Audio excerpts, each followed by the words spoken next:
Kamusta mga sadik? Mga kasadik ko dyan, kamusta kayo dyan? Guys, kamusta kayo dyan? Kamusta kabayan, mga kabayan? Ngayong araw na to, ituturo ko sa inyo kung paano gumawa ng thumbnail para sa video sa YouTube, para sa YouTube channel nyo. So, madali lang, gagamitin lang natin yung pixelabb. So, dapat itong pixelabb na application na to, download nyo muna sa Play Store. Madali lang to, ito yon. So, buksan natin. So, delete muna natin to saglit.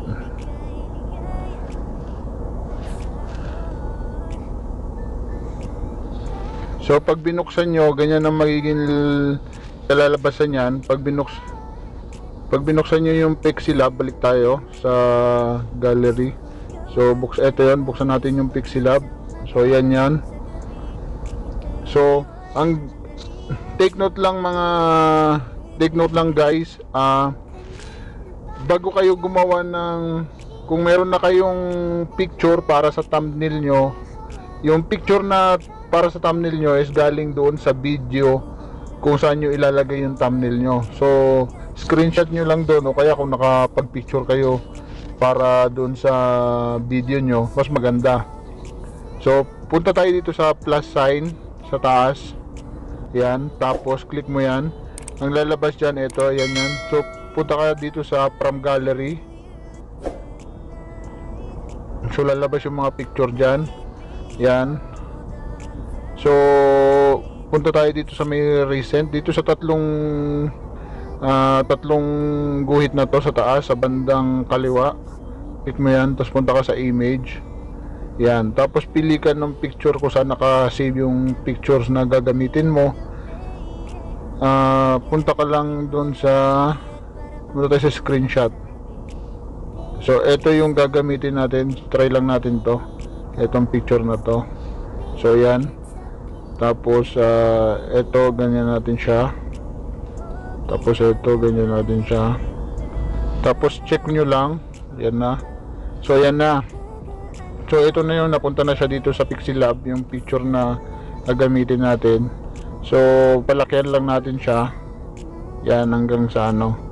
Tapos, meron yan corresponding option kung gaano kalaki yung size na gagamitin mo para sa thumbnail. Meron dito sa tatlong tuldok na yan. Pag click mo yan, lalabas yan dito. Ito yung image size. Click mo lang yan. Tapos yung custom. Yan, click mo tong arrow na to dito sa gitna. And lalabas dyan, no? Custom square profile picture, YouTube channel banner, YouTube thumbnail, Facebook cover art, Google Plus cover photo, tapos Twitter header size. Yan, tapos pipiliin natin yung YouTube thumbnail. So, ayan. Tapos okay nyo lang. So, yan na yan. Tapos, maglalagay kayo ng text message dito. Kuwari, lalagyan natin, try natin lagyan. Kuwari, ito. Punta kayo dito sa size, sa plus sign. Tapos, text. Tapos, ganyan lalabas yan. Nakikita nyo tong parang pencil dito sa bandang kaliwa, katabi nung delete option. Click nyo yan. Tapos, ayan, pencil ulit. Click mo yan. Tapos, yan na. Lalabas na yung text. Burahin lang natin to. Tapos, sulat natin kung ano ilalagay natin doon sa picture na yon. Isusulat natin. Kuwari, ito ilagay natin.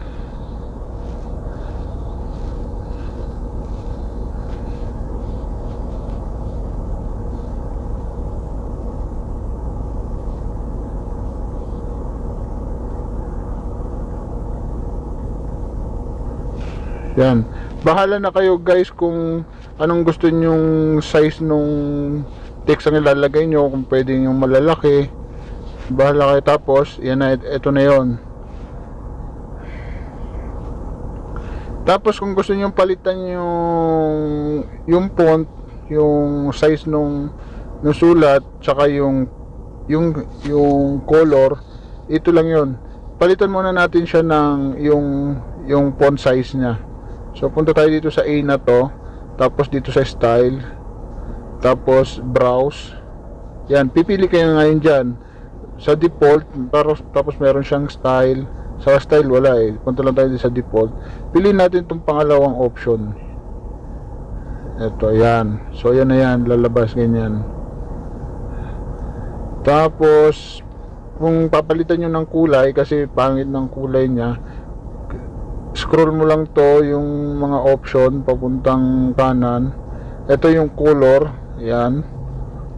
Tapos punta ka dito sa color sa taas, click mo yan. Yan, tapos hanap tayo ng magandang kulay, yung malinaw sa mata, yung maliwanag, yung masarap sa mata tingnan. So yan, tapos palaki lang natin ng konti, masyado siya malaki, dali bawasan natin. Yan, tapos lagyan natin siya, tapos check nyo lang, yan, tapos lagyan natin siya ng konting shadow. Yan, click mo lang yung shadow, tapos scroll pataas. Yan, para maganda. Tapos pinutin mo lang dito para mawala yung guhit na yan, yung parang nakaano dyan sa sulat. Iayos nyo muna kung saan nyo ilalapag. Tapos yan, o yan na yung lalabasin yan. Tapos pag mag-a-add kayo ng sulat ulit, ng text ulit, punta lang ulit kayo sa plus sign, tapos text, tapos nalalabas na yan, tapos pencil ulit, tapos yan, tapos burahin nyo na to, tapos lagay natin, tapos okay nyo lang, tapos yan na, tapos scroll na ulit dito, tapos palitan natin ulit ng font, punta ulit kayo sa style, tapos browse, tapos pilitin natin ulit ito. Ay, ito namang pangalawa sa dulo. So yan, ganyan o, dakin nyo lang. Tapos kung gusto nyo palitan ulit ng kulay, ganun ulit, scroll nyo papuntang kanan to, hanapin nyo yung color, click nyo yung color, tapos dito sa color, gawin natin pula. Yan,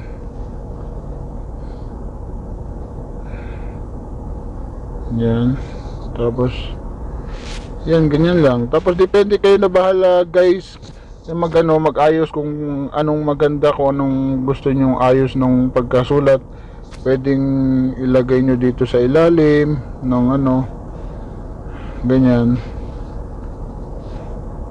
So yun lang, madali lang, ganyan lang. Tapos kung gusto nyo naman mag-add pa ng another picture, pwede siya. Pero itong naunang picture na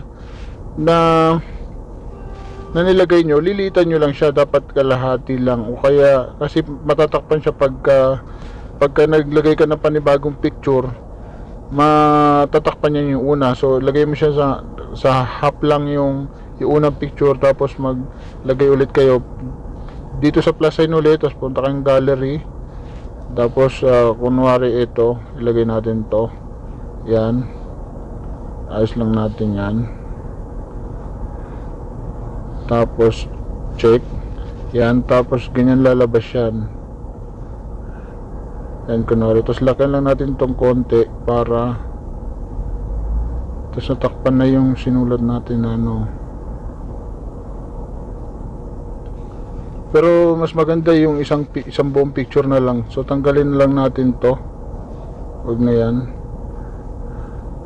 balik natin ulit sa dati yung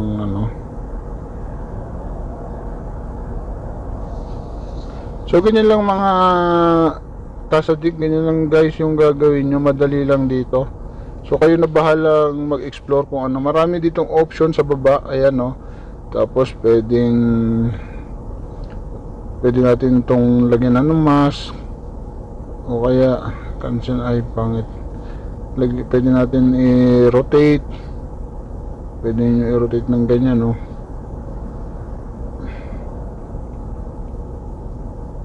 Yan, maraming option dito guys na pwede nyo maganda yung application na to, yung pixelabb. Yan, pangit din.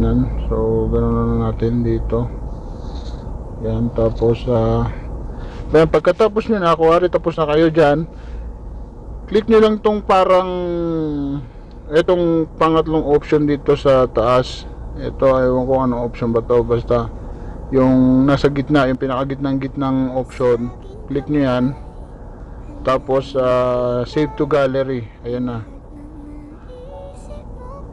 O yan na, mabilis lang guys. Tapos punta na kayo ng gallery, tingnan nyo yung ginawa nyo. O eto na, nandito na siya, buksan natin, eto na siya. So ayan na guys, ito na yung nagawa natin doon sa pixelabb. Madali lang, download nyo lang yung pixelabb sa Play Store, mabilis lang po.